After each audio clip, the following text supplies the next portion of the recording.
Welcome patrons! If there's one thing I love in starting a new RPG game is character customization, but something that drives me absolutely nuts is making something in the character creator and then realizing the design I came up with doesn't make any sense within the world.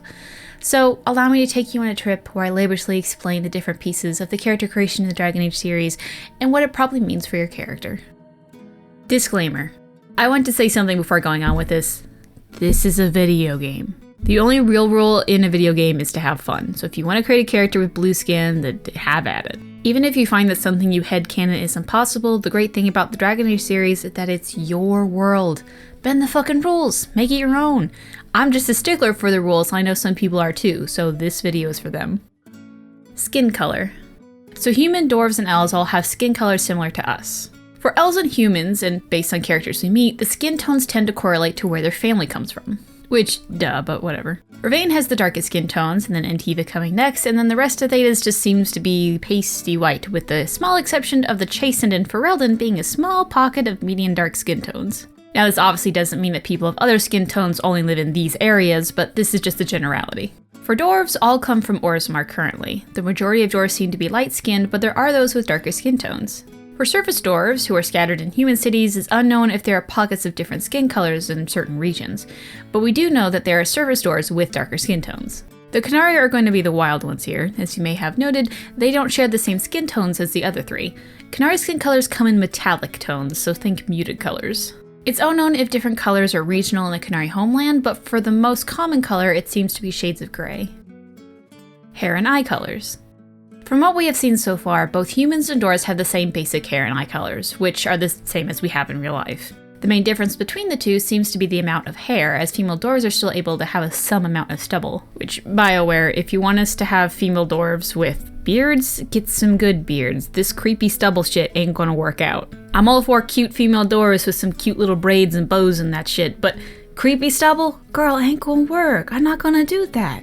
Anyway, elves get a little more creative, and eye colors tend to be a bit brighter and more colorful. Green is a common color, and a few elves are even described as having violet eyes. White hair is also possible with elves. It seems it's rare, with one campaign in Dragon Age 2, and the promotional image for Mage Elf Origin and DIO being the few examples. Also, fun facts, elves can see better in the dark than humans, and because of this, their eyes shine in the dark, much like your pet cat or dog. Dwarves can also see well in the dark, but they're not described as having this feature, however. Qunari tend to have more vivid colors, like red, purple, or yellow in their eyes. Dragon Age Inquisition also has more muted tones for Qunari eyes, similar to their skin colors. The most common Qunari hair color seems to be white, but other hair colors are possible. And while most Qunari have horns, sometimes one is born without them.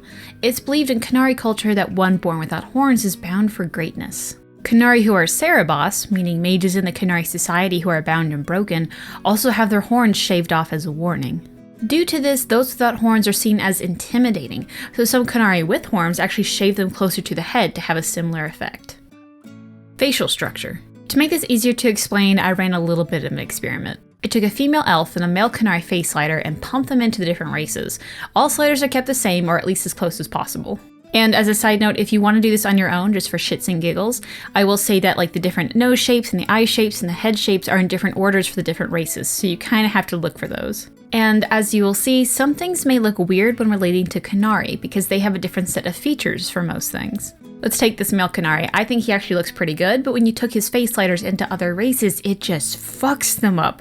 That's because the different features are maxed out, and on the smaller head frames, it just looks fucked up. But the female elf to other races ended up working out really well, and even the Qunari version looks at least slightly similar to the original design. Although look how small her face is on that. I will say that while the character creator isn't always the best source for lore, the creator does a good job in helping players make their character look more like the race they are. And a lot of the differences I'm going to bring up or written about is mentioned in the game or books as well, so it's not just me bullshitting here. And remember, I did nothing different for the sliders on these 4 images here. This is the character creator making it look different on its own. Anyway, for the most part, faces can look like however you want them to, but different races do have a few tweaks to make them stand out from the humans. So in this section, think of humans as the basic face structure, because everything I say in the segment is based off of them. Elves have changed from game to game. In Dragon Age Origins, they look like just pointy-eared small humans. Dragon Age 2, they look like these strange alien creatures. And Dragon Age Inquisition has the mix of the two. So it depends what game you're playing or what mods you're using, but the basics according to the current canon that Inquisition has built up has two notable traits that differ from humans. One, the elven noses tend to be sort of flush with their forehead. Compare this to a human whose brow bone sticks out just a little from the face. And two, elven eyes also tend to be bigger and wider than humans. It also seems that the noses and the necks of the elven people are just a little bit slimmer on average. Dwarven facial features, which seem to be largely obscured by beards, but do actually exist, are all about the noses and ears. And don't think that dwarves need extra large noses and ears, but rather that they might just be the most prominent facial feature, and it doesn't need to be both. As seen in Volta, who actually has a fairly delicate nose, but her ears stick out more than normal. Rounder face shapes also seem to be pretty common. As you can see on the experiment I did, the dwarf also came out with much larger lips than the original or really any of the other races. Her cheekbones are also less prominent, which does make her face look softer and rounder. Qunari features are a bit harder to pin down. Perhaps this is due to the horns, but their faces tend to look more triangular. The nose is also interesting in that the middle bit tends to hang down a lot farther than the other races. DA2, which really only had like one Qunari face, made the Qunari have thick chins and square jaws. And honestly, I would say that the Qunari tend to have a lot of extreme and sharp features. This is most notable on the male Qunari experiment I ran, where he looks fairly normal, but those same features transported onto other races look way too large and wacky.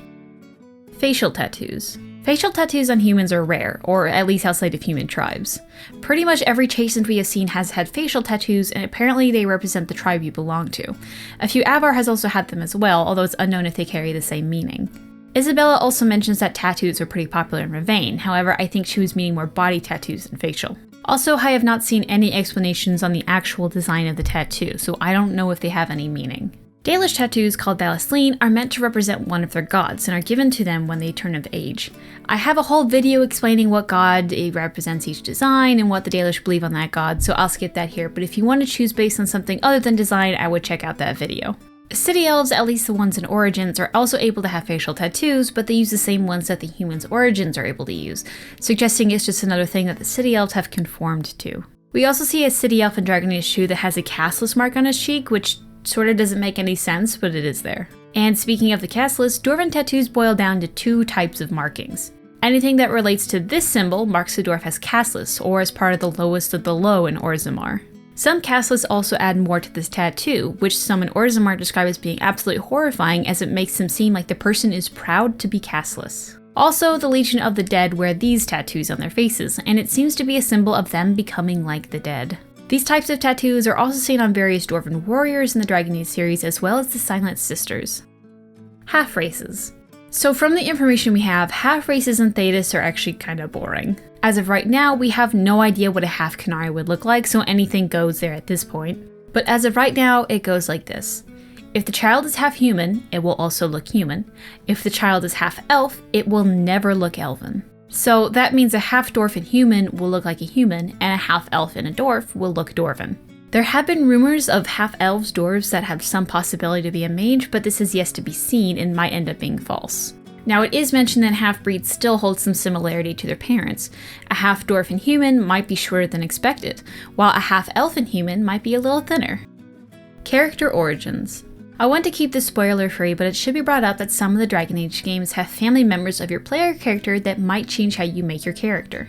Inquisition has few connections to already established characters, and characters related to the player character have not been physically seen in the flesh. Any age range is also possible for the Inquisitor. Dragon Age 2 includes your entire family minus your father, but the good thing is that the family changes with your looks. The look depends on your skin tone and what head preset you choose, so there are charts available online if you want to pick what your family looks like. But there is one family member that keeps their looks no matter what.